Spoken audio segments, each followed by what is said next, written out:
this great nation will endure as it has endured, will revive and will prosper. Let me assert my firm belief that the only thing we have to fear is fear itself. As Americans gathered around their radios in 1933 to hear Franklin Roosevelt deliver his first inaugural address, the nation was mired in the depths of a vast economic depression. With almost 1 in 4 adults out of work, and even more underemployed, panic reached from coast to coast and 1,000 points in between. To most, the prospects for survival seemed distant.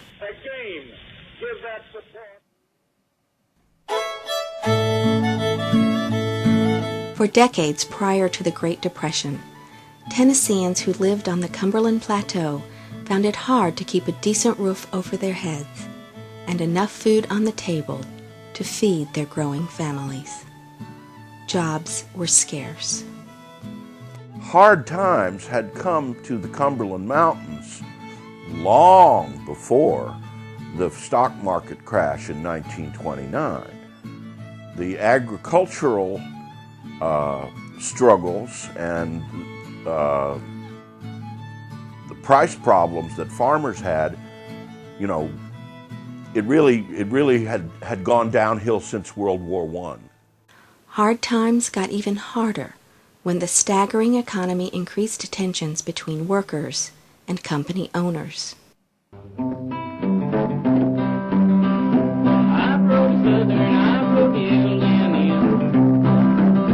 Folks from Harriman had gotten into quite a mess of labor problems at the textile mill down there, and there was a lot of controversy, a little bit of violence, and it was a very difficult time. They were ultimately laid off, didn't have a job, and didn't have any way of supporting their families. But miners and mill workers were not the only ones trapped in poverty. Tenant farmers were affected by low prices for their products. Year after year, when crops were sold, there was barely enough income to repay their debts to landowners for the meager housing and bare necessities provided throughout the year. Like food and decent housing, hope for a better future was in short supply. They were referred to as stranded. Stranded workers, stranded miners, stranded individuals, stranded mill workers. In 1934, news of a federal work project that would bring hundreds of jobs to the area generated excitement. In response to the Depression, the Roosevelt administration created dozens of programs as part of the president's New Deal for the nation. The Cumberland Plateau was one of 100 places FDR looked to as an opportunity to try and jumpstart the country's floundering economy. It was a hope. It was a chance. And people grabbed at that chance. The Cumberland Homesteads initiative was part of a national rural resettlement program. Unemployed workers from Cumberland and 5 surrounding counties signed up to be part of a selection process where those chosen would trade their labor for the prospect of owning a new home and farm. When people heard of the opportunity of having something of their own, man, that was just unheard of. Well, my dad was one of the first 25 men chosen. Moved from Mayland, which is about 20 miles west of Crossville. But that seemed like an awfully long way to my mama to move away from her parents. He and my mother had been married long enough to have me and me be 1 year old, and it was an opportunity of a lifetime for them. The homesteaders who qualified were trained in new building trades.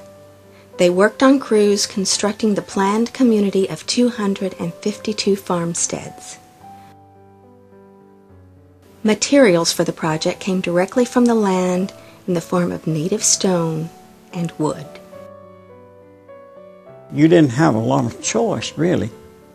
You did what they put you doing. My dad was put in a crew of stonemasons. They trained him to lay the stone that the houses were built out of. Every homesteader lived in their barn first, because the first building built on a project was a barn and a toilet. And Mom and Dad moved into a barn. That barn was so new the day they moved in that it didn't have the windows in it yet. And my mom told many times about it coming up a thunderstorm that afternoon, and she called what they owned a widget. And she said that storm was one of the ones that first came from one direction and then the other, and she said we had to move our little widget of stuff from one place to the other to keep it dry, so they would have a dry bed to sleep in. But they didn't have any transportation, and they had hired a pickup truck to move all that they had, and they had to stop in Crossville at Bilbrey's Hardware and buy a kitchen stove. When you came here, you first were going to live in a barn, and this was a barn, that nice clean barn. Dad never had any animals in it. So when you got accepted and you wanted to get on the homestead, and you hadn't been assigned a place yet, you could rent one of the barns from people like them, for instance, who had already moved into their house, and the barn was still nice and clean. Most of the barn had a dirt floor. They put a wood floor in the living room and kitchen area, but the rest of the barn had a dirt floor in it. Fields were cleared as well, as men went to work in experimental agricultural programs for the government. For their labor, homesteaders were paid 1/3 of their wages by the federal government, while the other 2/3 were applied to the purchase of their farm. In a few short years, the community worked to build stone houses and bridges, a school, and a unique water tower that housed the federal project's offices. Woodlands unsuited for farming were set aside for community use, and a recreation park for the families sported a new man-made lake, cabins, and a restaurant. Looking back on it, it's really amazing to think that you could bring together a group of people. We're talking about 250 families, and put them in an area that they could survive and get along as well as these people did. The homesteading programs of the New Deal promised the poorest of Americans a future and better times. Gosh, we were all just ecstatic that such a place was here, and everybody was so friendly, and all of us in the same boat. I guess that was what did it more than anything. We were all in the same boat. We were desperate. Here, and in 100 other places across the nation, brand new communities were built under the direction of the federal government during the Depression. It was not always easy. Sometimes federal directives pushed the limits with homesteaders. Many, however, were unwilling to give up on their newfound hope. They certainly worked hard, and if somebody gave them the impression that, they thought they were a bunch of freeloaders, a bunch of welfare folks and so forth, they'd get their back up because they knew they were working hard and they weren't getting wealthy.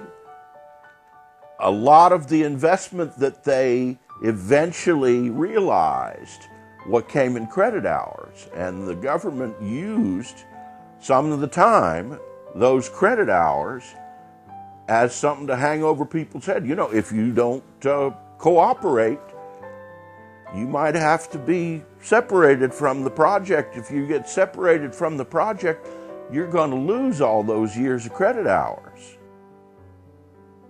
Despite their struggles, they persevered to achieve a better life. While historians and politicians debate whether the rural resettlement projects of the New Deal were a success or a failure, the people who lived out the American dream of achieving home ownership at the Cumberland Homesteads believe that it was well worth every step of the journey.